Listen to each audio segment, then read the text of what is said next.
Philip to Evelyn, 15 August 1944. Sweetheart, after 3 mailless days, your letters of 1, 2, 3 August arrived this afternoon. They proved a very welcome climax to a most satisfying day. My work is keeping me increasingly busy. The weather remains ideal, and the news from the war front gets more encouraging hourly. In that connection, I want to tell you about a surprisingly good guess I made.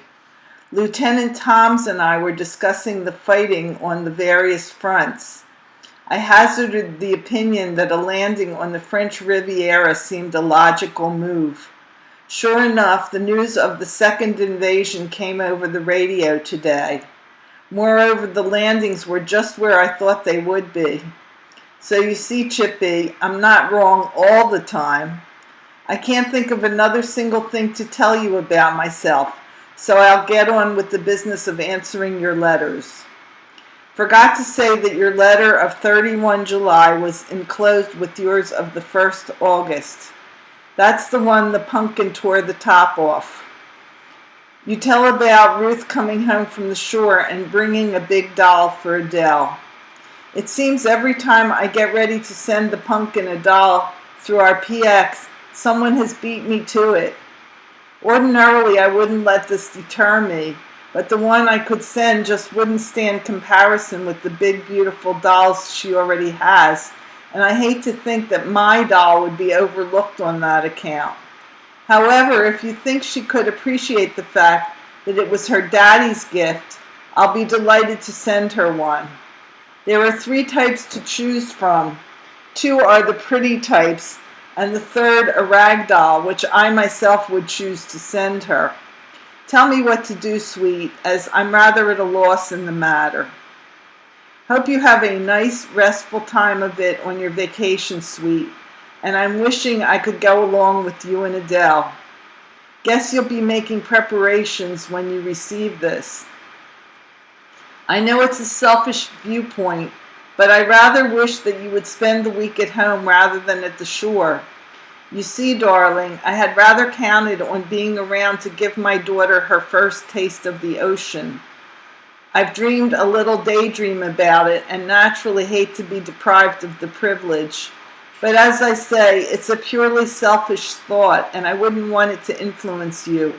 If you do decide to go, I would like you to try to look up Jeanette. You'll probably find them in the phone book listed as Mr. Herman Asen. Their son must be quite a big boy by now and should be a fitting playmate for the pumpkin. If you do contact them, give them my best. Glad that Mom finally received my letter, but I don't remember saying anything that should have moved her to tears. Tell her she'll hear from me when I reply to her next letter, so if she wants a letter, she'd better write. Your letter of the 1st reminds me that it was just a year since that sunny Sunday morn I met you at the Logan station with Adele. I remember the circumstances all right, but your memory for dates continues to astound me. Then you go on to talk about the PTC strike and the difficulties you are encountering because of it. I've already given you my reaction to the regrettable news, so I won't enlarge on it here. Suffice it to say that it burns me up, but plenty. According to the funny papers, the news that you require a complete new wardrobe should make me mad. Guess I'm a freak, 'cause I'm just tickled with the prospect of shopping with you for oodles and oodles of dresses and all the accompanying accoutrements. I'm counting on you, baby, to save the bulk of your buying until that time. Your information to the effect that Adele calls everyone by his first name makes me wonder if she knows her dad's name. Daddy Phil on her lips would sound mighty sweet to me. Your closing paragraph about starting our lives anew, etc., is so intriguing that I get all goose-pimply just reflecting on the picture you draw. If you have an idea that you'll be shy all over again because you've become accustomed to girls, as you so quaintly put it, Imagine how I react having had boys as my constant companions these many months. However, I don't really anticipate any real embarrassment for either of us on that score. It may interest you to know that I've definitely made up my mind to come home late at night in order to avoid any chance of embarrassing ourselves and everyone else by a sudden withdrawal to the bedroom. If you're surprised that I think along these lines, sweet, allow me to inform you that it is just thoughts as these that keep me going. I think I'd trade my chances of heaven to have this particular dream come true. So if one fine day you receive a letter from me requesting a key to 4906, you'll know the reason therefore. Said request will be a tip-off to you that my homecoming is imminent. God make it soon. In your letter of the 3rd, you remembered to tell me that you were wearing your green print dress and asked me if I remember it. Darling, I do better than that. I remember how you felt in it. I remember because the feel of you under the silk of that particular dress was so tantalizingly delicious. It brings to mind, too, the pictures that Jack made of you in that lovely outfit.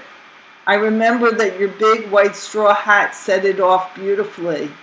I remember all over again how much I loved my Chippy then, and how utterly I adore her now.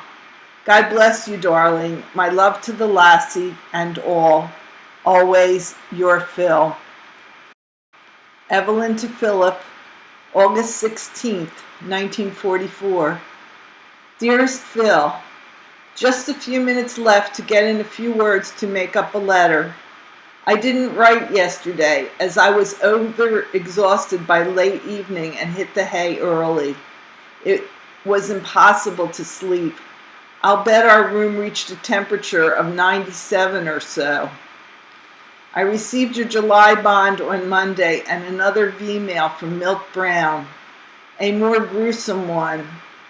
Today I received your letter of August 9th. What do you mean you wish I limited my speech to only 7 words? Wouldn't you rather hear me than be in England?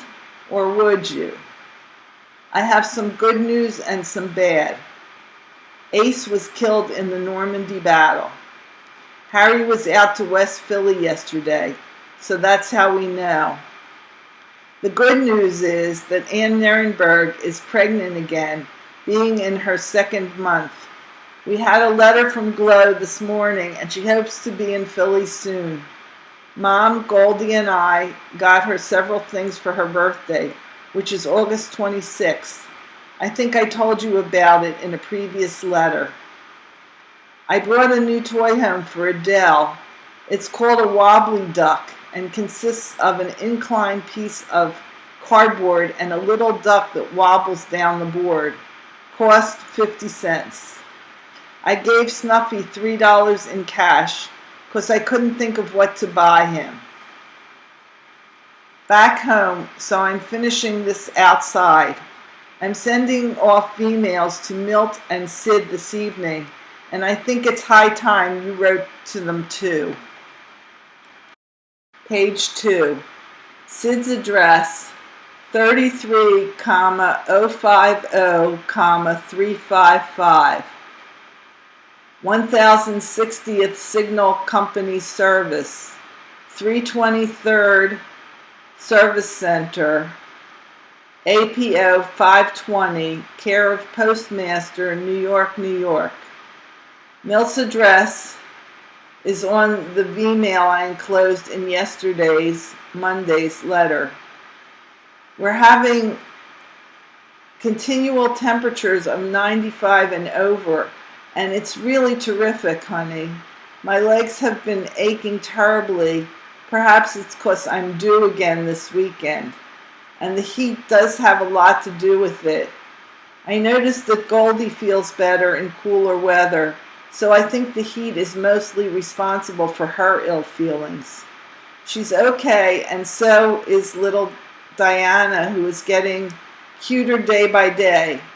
She does not have a tendency toward chubbiness as Adele did. I too hope the necessity of letters between us will cease shortly. It's time, after almost 2.5 years, don't you think? To say I love you at this moment is a gross understatement. Why, baby, I'm just crazy about you. Wasn't I always? Your Ev. P.S. Adele, bless her little heart, is as smart as a whip. I just wish you could see her perform. I think see her would be sufficient. Mom went out to Pauline's today as she is having a send-off party for the newlyweds. Cookie is going back to Missouri with Mort.